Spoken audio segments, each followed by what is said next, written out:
bater de coração é ouvido ao fundo enquanto você está imergido em completa escuridão. Pouco a pouco, o som se torna mais presente, a batida assim como a sensação de aproximação do som, até que ele se aproxima e parece estar a um braço de distância. De repente, uma luz branca radia espontaneamente à sua frente, como uma estrela em miniatura. Em seguida, uma luz azul clara aparece em cima, como rios fluindo da nascente em direção ao seu leito. Como duas cachoeiras gêmeas, essa luz também se parte, mostrando a silhueta de uma cabeça humana. A luz fraca ilumina o rosto e você vê Lyra. Suspensa no ar com os olhos fechados, como se estivesse dormindo, você a vê com as mãos juntas na altura do peito e as pernas suspensas, rendidas à gravidade enquanto vestia apenas uma camisola branca que é obviamente acima do tamanho dela, como se tivesse pego de um adulto para servir de pijama improvisado. Você vislumbra a visão completa dela, notando que ao contrário da pele branca que você estava acostumado a ver, o corpo era transparente, com uma leve opacidade que lembrava o mesmo tom de pele. Dentro do corpo era possível ver várias luzes nascendo e a iluminando de dentro para fora, como se tivesse um céu estrelado na noite mais clara dentro dela. Uma paz momentânea se estabelece até que de forma brusca ela abre os braços, mas não como se ela tivesse aberto eles, mas como se eles fossem puxados à força. Um pequeno grunhido ecoa da boca dela, como se alguém tivesse encostado em uma pequena ferida recente. Aquela luz mais forte do peito se dirige para fora do corpo dela e para no espaço entre você e ela. A luz começa a se mover para cima e pouco a pouco toma a velocidade de sumir da vista de vocês. A sua visão volta para sua frente e você vê Lyra novamente, mas com suas luzes se apagando. O cabelo brilha menos e as estrelas em seu corpo vão se apagando enquanto uma pequena linha de sangue se torna notável saindo da parte esquerda da boca, agora entreaberta. Essa condição avança na sua frente, você sente seu corpo descendo a vastidão escura, progressivamente se afastando de Lyra. Antes de você ver qual seria o fim da imagem da criança, você sente um calor de chamas abaixo de você que atrai a atenção dos seus olhos. Você presencia uma grande fogueira abaixo. Dentro dela você começa a ouvir gritos. Mulheres, crianças e homens gritam pedidos de socorro, assim como de dor. Bravatas de guerra são ouvidas enquanto espadas parecem se encostar enquanto os guerreiros se preparam para serem mártires. Um sentimento de perda pesa em seu coração enquanto observa a grande fogueira abaixo de você. E então, um rugir sobrepõe todos esses sons, iniciando a sensação do seu corpo sendo puxado adiante. Você toma velocidade e o assobio do vento sopra em seu ouvido enquanto o próximo cenário se aproxima. Agora você se encontra em um caminho de pedras. Uma trilha à frente vira à direita não mais do que alguns metros à frente. Em sua volta, pedras e pedregulhos se acumulam em volta, limitando seu caminho somente à trilha. Você não reconhece esse vale, mas o clicar dos grelhos parece ser uma presença agradável. Isso, pelo menos até que outra luz ilumina a sua frente. Por trás de pedregulhos próximos à curva, uma chama por volta de 7 metros se mostra à distância. Você corre à direção dela, se aproxima da curva, a toma e você paralisa.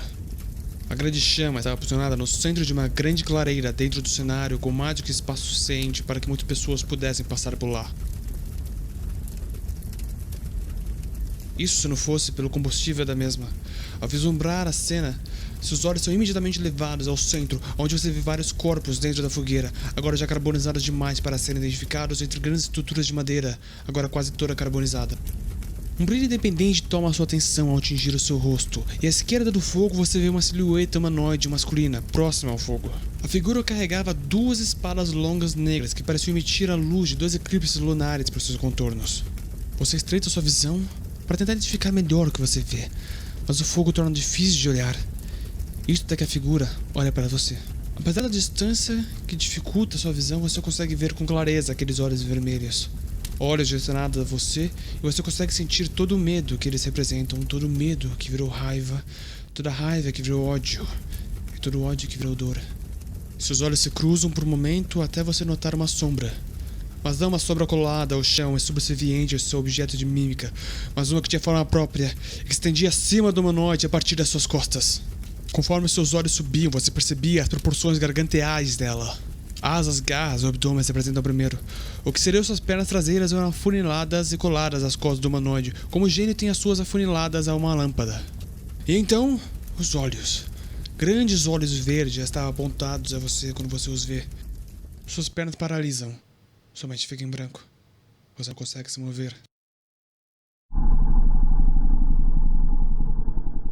O som de um rosnado interno vem da grande sombra em enfrentamento, para então avançar em alta velocidade em sua direção e então...